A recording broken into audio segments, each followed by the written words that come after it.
नमस्कार, मी ज्ञानेश्वर सुरेश बोराटे।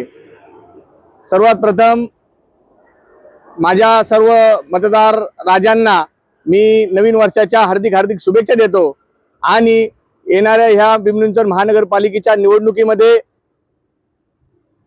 दुर्गाव, चरवली, मोशी या भागामधून प्रभाग क्रमांक 3B मागासवर्ग नागरिकांचा मागास प्रवर्ग ह्या प्रवर्गातून मी अपक्ष उमेदवार म्हणून निवडणुकीसाठी उभा आहे आणि या निवडणुकीमध्ये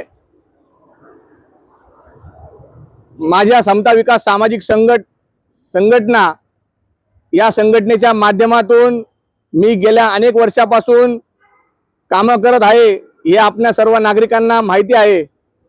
आपल्या प्रभागामध्ये गेल्या अनेक वर्षापासून कामे रखडलेली आहे। त्यामध्ये वाहतुकीचा प्रश्न असेल, स्मशानभूमी मोशीची असेल, दुर्गावची असेल, चरवलीची असेल, पाण्याचा मोठा प्रश्न निर्माण झालेला आहे गेल्या 1-2 वर्षापासून की नागरिकांना पाणी सुद्धा चांगल्या प्रकारे प्यायला मिळत नाही।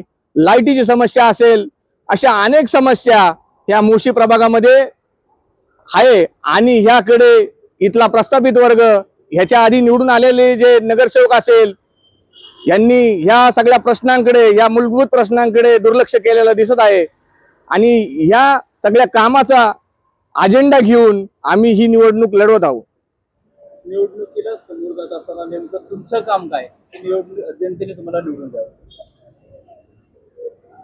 आता जर आम्हाला जनतेने जर सेवा करण्याची संधी दिली तर आम्ही नक्कीच ही जी रखडलेली कामं आहे आमच्या माध्यमातून हे सगळं काम पूर्ण करण्याचा आम्ही प्रयत्न जरूर करेन। तुम्ही काय नेमकं काम केलेलं आहे की त्याच्या आधारावर तुम्ही जनतेला मत मागता? आम्ही मोशीमधील स्मशानभूमी ही पावसाळ्यामध्ये जरी दशक्रिया असेल, अंत्यविधीच्या वेळेस ज्यावेळेस नागरिक तिथं जात आहेत तर त्यावेळेस ते सगळं पाणी अंगावरती येत होतं, तर आम्ही पिंपरी चिंचवड महानगरपालिकेच्या निदर्शनास आणून ते आम्ही काम करून घेतलं आणि मोशीमधील अग्निशामक तिथं मोशी गावचे ग्रामदैवत नागेश्वर महाराज यांचं नाव देण्यासाठी या अग्निशामक पिंपरी चिंचवड महानगरपालिकेने टाळाटाळ करत होतं, ते नाव आम्ही आमच्या संघटनेच्या माध्यमातून केलं।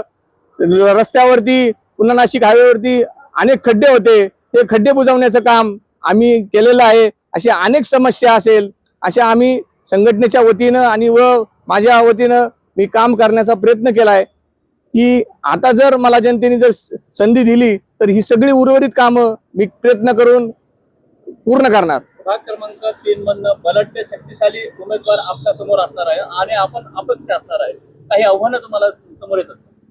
आता आम्हाला तर असं बरेच लोकांकडून कळतं की धनशक्ती विरुद्ध जनशक्ती।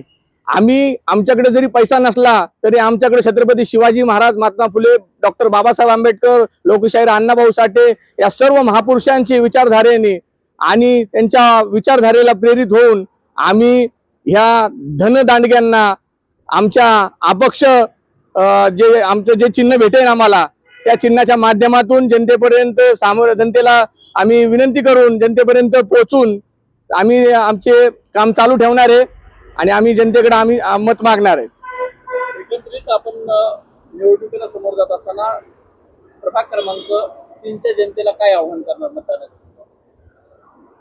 प्रभाग क्रमांक 3च्या जनतेला आम्ही असं आवाहन करतो की ही जी येणारी निवडणूक आहे तर ही जी धनदांडगे जे आहे तर हे तुम्हाला फक्त पैसे देऊन तुमचं मत घेण्यासाठी तुमच्याकडे येतात, की माझी विनंती आहे की आपण ज्यांना जे योग्य कामं करतात अशा उमेदवारांना आपण आपल्या विवेक बुद्धीने जागरूकपणे चांगल्या उमेदवाराला मतदान द्यावं, ही नागरिकांना माझी कळकळीची विनंती आहे।